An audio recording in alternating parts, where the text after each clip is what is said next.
আসসালামু আলাইকুম, আপনাদের সবাইকে ওয়েলকাম করছি হুমায়রাস কিচেনে।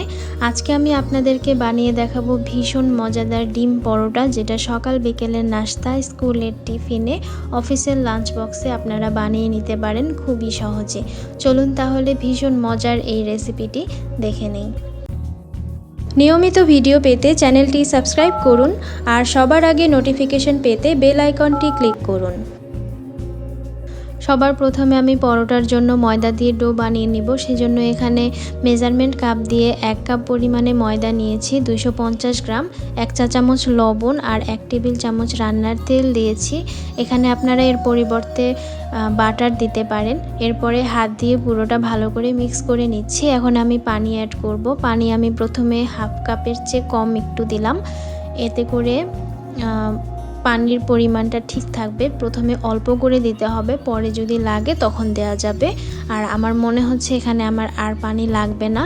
আর এই ডোটা কিন্তু একটু সময় নিয়ে তৈরি করতে হবে। আপনি যত সময় নিয়ে এই ডোটা ভালো করে হাত দিয়ে ময়ান দিবেন, পরোটা কিন্তু খেতে তত বেশি নরম হবে আর মজা লাগবে। আপনার হাতে যদি সময় না থাকে সেক্ষেত্রে আপনারা আগের দিন এই ডোটা বানিয়ে রাখতে পারেন। আর ডিম পরোটা বানানো কিন্তু খুবই সহজ। ঘরে তো সবসময় ডিম থাকে, ময়দা থাকে, আর বেশি উপকরণ লাগে না। খুব সহজে আপনারা এই পরোটা বানিয়ে নিতে পারেন। আমার ডোটা কিন্তু দেখেন খুব সফট হয়েছে।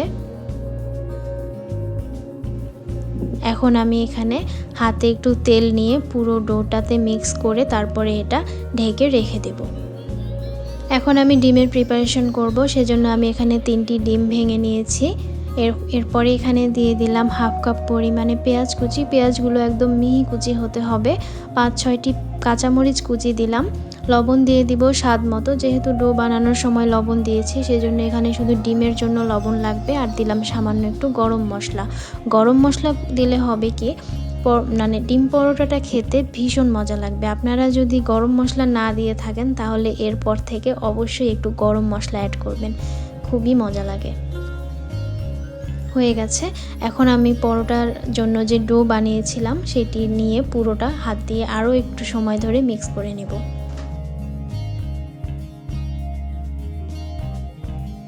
আপনারা যদি কম সময়ে এরকম এবং কম উপকরণে নাস্তার রেসিপি চান তাহলে এক্ষুনি আমার চ্যানেলটি সাবস্ক্রাইব করে রাখুন। এরপরে আমি পুরোটা বেলে নিব। আর আমার চ্যানেলে কিন্তু আরও অনেক নাস্তার রেসিপি দেয়া আছে, যেগুলো বানানো খুবই সহজ কিন্তু খেতে ভীষণ মজা, আর উপকরণও লাগে কম। আপনারা দেখে নিতে পারবেন। এরপরে আমি এখানে তেল দিয়ে পুরোটাতে মিশিয়ে নিচ্ছি।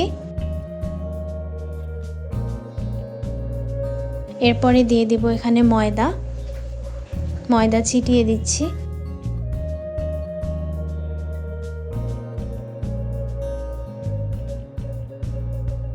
এরপরে আমি এটা এক পাশ থেকে রোল তৈরি করে নিব।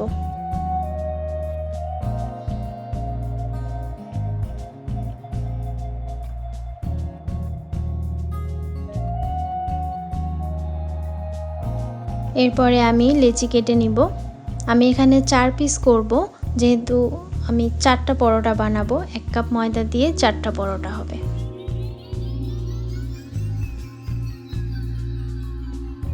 এরপরে আমি উপর থেকে প্রেস করে নেব।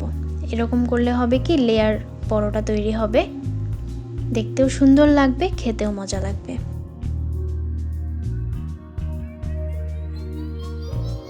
সবগুলো এভাবে করে নিচ্ছি। আমার চ্যানেলে কিন্তু আরও পরোটার রেসিপি দেয়া আছে, আলুর পরোটা। আপনারা চাইলে দেখে নিতে পারেন, ডেসক্রিপশন বক্সে আমি লিংক দিয়ে দিব। এখন আমি পরোটা বেলে নিব। সেজন্য এখানে একটু ময়দা ছিটিয়ে তারপরে পরোটা বেলে নিব। আর পরোটা কিন্তু মোটা করব না, পাতলা করে বানাবো। বানানো হয়ে গেছে। দেখেন আমি কিন্তু মোটা করে বানাইনি, পাতলা করে বানিয়েছি। এভাবে আমি সবগুলো পরোটা বানিয়ে নিব।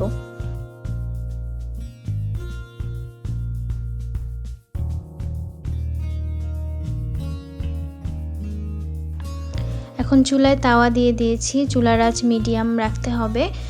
এরপরে তাওয়া যখন গরম হয়ে যাবে তখন এখানে আমি একটি পরোটা এভাবে দিয়ে দিচ্ছি। পরোটা কিছুক্ষণ পরে 30 সেকেন্ডের মতো হবে, এরকম করে শুকিয়ে উপরে একদম ড্রাই হয়ে যাবে এবং ফুলে উঠতে শুরু করবে। তখন এখানে আমি ডিম দিয়ে দিব। ডিম দিয়ে ডিমটা চারপাশ দিয়ে এরকম করে চামচ দিয়ে দিব। তাতে করে হবে কি পরোটার চারপাশে এভাবে ডিমটা লেগে থাকবে।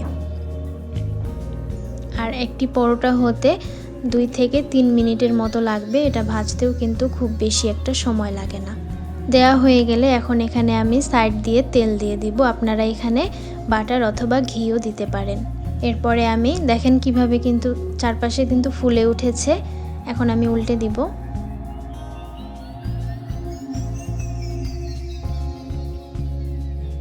দেখেন সুন্দর করে হয়ে গেছে, সুন্দর একটা কালার এসেছে। এখন আমি এপাশেও ডিম দিয়ে দিব, তাহলে খেতে আরও বেশি মজা লাগবে।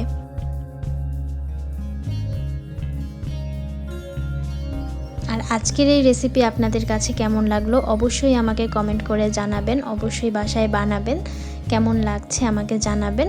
আর ভিডিওটিতে অবশ্যই লাইক দিবেন। হয়ে গেছে, এখন আমি উল্টে পাল্টে ব্রাউন কালার করে ভেজে নিব।